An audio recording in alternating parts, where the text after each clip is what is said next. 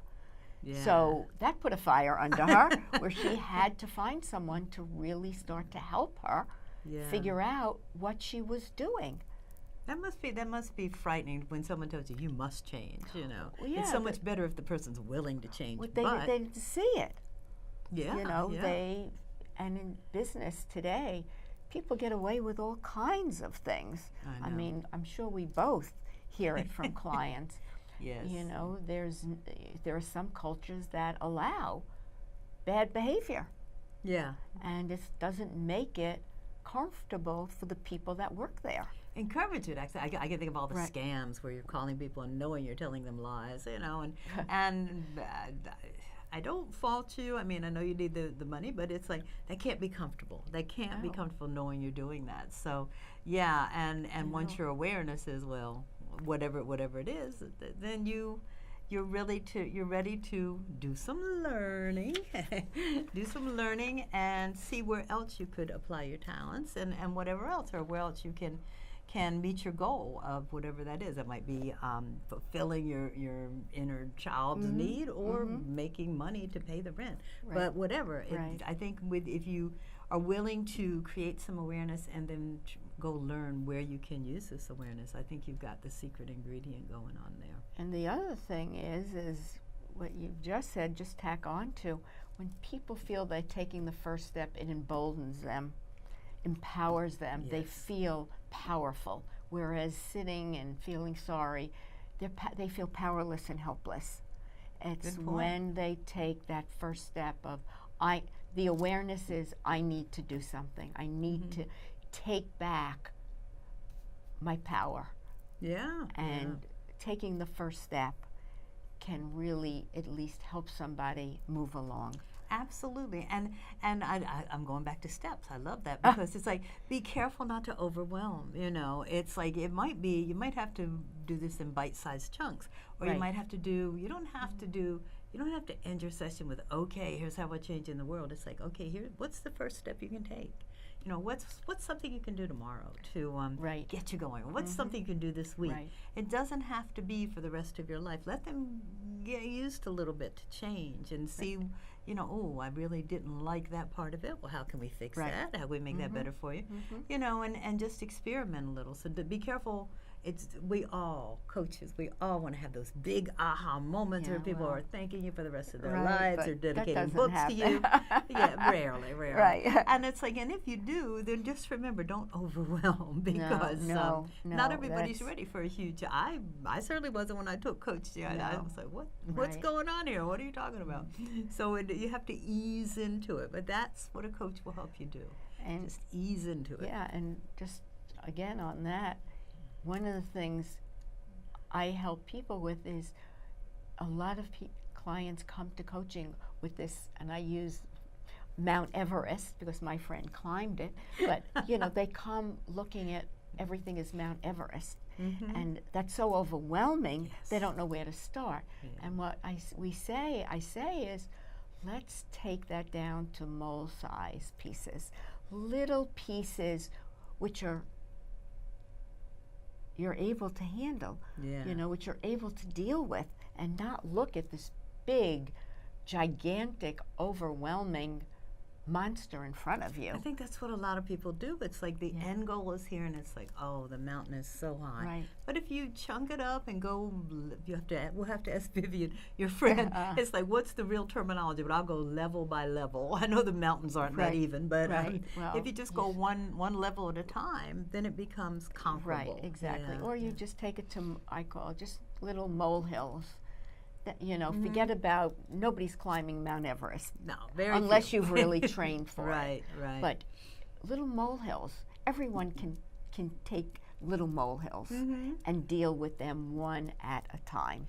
And the beauty is, as you're taking those steps and climbing those little molehills, you may think, oh, that's the mountain I want to climb, but it's like, you know what? That's really the one I want, and that's more like a hill. I can do that. Right, exactly. It could just very well be that what you thought you had to do, you really only have to do that because you're halfway there, but you just weren't aware of it. I'm pointing to the unseen seeds. Right, exactly. And so it's a process, and it's a process. As always with a coach, it's a dance. It's like how far do you go, how hard do you push, but if both you and the person you're talking to can make it fun, then I think so much more will get done. Exactly. So we're almost out of time. We are. Oh my goodness. So I thank you again, Terry. Oh, and thank you, Laurie. Thank you for finding those little seeds in there. That is such a great it is a great picture analogy, if you have anything in your mind to look at. What am I aware of and what am I not aware of, and what do I have to do to start digging in to become aware? What unseen seeds are lying in there. And that, you're right. Let's leave them with that thought. That's a great one. We will be back. We'll be back in another month, and take care. Thank you. You're welcome.